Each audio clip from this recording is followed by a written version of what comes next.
মার্কিন president Donald Trump ইরানের ওপর হামলা স্থগিত করার মাত্র কয়েক ঘন্টার মধ্যেই কি ইরান কুয়েতে হামলা চালিয়েছিল? উত্তর কুয়েতে একটি ভয়াবহ অগ্নিকাণ্ডের এই নাটকীয় ভিডিও পুরো মধ্যপ্রাচ্য থেকে শুরু করে ওয়াশিংটনকে কাঁপিয়ে দিয়েছে। অসমর্থিত খবর অনুযায়ী ইরানের শাহিদ 136 আত্মঘাতী ড্রোনের শক্তিশালী ধারাবাহিক বিস্ফোরণের পর এই অগ্নিকাণ্ডের সৃষ্টি হয়। খবরটিতে বলা হয় এই হামলায় অন্তত 3টি ড্রোন ব্যবহার করা হয়েছিল। এই কথিত হামলাটি নাকি আল দোহা সামরিক স্থাপনাকে লক্ষ্য করে চালানো হয়েছিল, আর এটি কোনো সাধারণ সামরিক স্থাপনা নয়।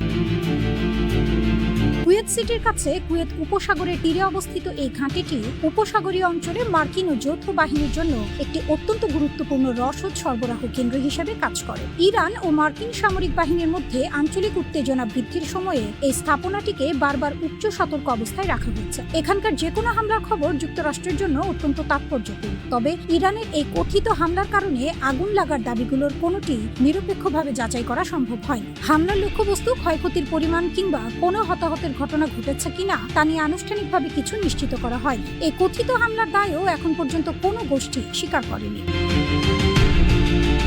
প্রতিবেদনে আরো বলা হয়েছে, ঘটনার পর কুয়েতি সশস্ত্র বাহিনী কোনো ইয়ার রেড সাইরেন বাজায়নি বা কোনো গণসতর্কতা জারি করেনি, যা প্রকৃতপক্ষে কি ঘটেছে তা নিয়ে আরো প্রশ্ন তুলছে। এখন পর্যন্ত ইরানের ইসলামিক রিভলিউশনারি গার্ড কর্পস কুয়েতে এই কথিত হামলার বিষয়ে কোনো বক্তব্য দেয়নি।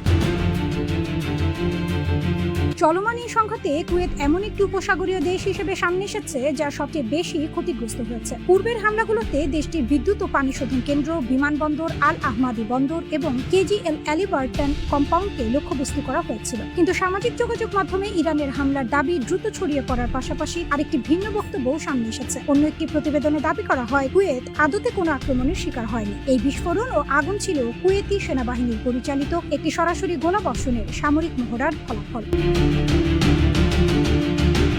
তাহলে উত্তর কুয়েতে সত্যি কি ঘটেছিল? এটি কি বিস্তৃত হতে থাকা আঞ্চলিক সংঘাতের নতুন কোনো ধাপ, নাকি নিছকই একটি সামরিক মহড়া যাকে আক্রমণ বলে ভুল করা হয়েছে? 3 দশকেরও বেশি সময় ধরে কুয়েত ছিল মধ্যপ্রাচ্যে আমেরিকার সবচেয়ে নিরাপদ সামরিক ঘাঁটিগুলোর একটি দুর্ভেদ্য দুর্গ, একটি লজিস্টিক হাব এবং উপসাগরে তাদের ক্ষমতার প্রতি। কিন্তু সেই দুর্গটিকে এখন আর অজেয় মনে হচ্ছে না। দ্য ওয়াল স্ট্রিট জার্নালের মতে, মার্কিন যুক্তরাষ্ট্র বিদেশে তাদের সবচেয়ে গুরুত্বপূর্ণ সামরিক মোতায়েনগুলোর একটি পুনর্মূল্যায়ন করছে, কারণ ইরানের সাথে যুদ্ধ এক কঠিন বাস্তবতাকে সামনে এনে দাঁড় করিয়েছে। হাজার হাজার মার্কিন সেনা, Abrams bank, Patriot missile defence এর কোনোটি ইরান থেকে ছোড়া ড্রোন এবং ব্যালিস্টিক মিসাইলের আক্রমণের বিরুদ্ধে নিরাপত্তার পূর্ণ গ্যারান্টি দিতে পারছে না। সংঘাত চলাকালীন ইরান বারবার কুয়েতের বিদ্যুৎ কেন্দ্র, পানি শোধন কেন্দ্র, আন্তর্জাতিক বিমানবন্দর এবং পারস্য উপসাগরীয় বন্দরে আক্রমণ চালায়। মার্কিন যুক্তরাষ্ট্র জানিয়েছে তাদের এয়ার ডিফেন্স সিস্টেম আসা অধিকাংশ হামলা প্রতিহত করতে পেরেছে, যা অনেক বড় ক্ষয়ক্ষতি রোধ করেছে। কিন্তু আমেরিকান ঘাঁটিগুলো নিজেদেরই বারবার আক্রমণের মুখে পড়তে হয়েছে। মার্চ মাসে ইরানের একটি হামলায় 6 জন মার্কিন সেনা নিহত হন, যা ছিল এই যুদ্ধের সবচেয়ে প্রাণঘাতী হামলাগুলোর একটি।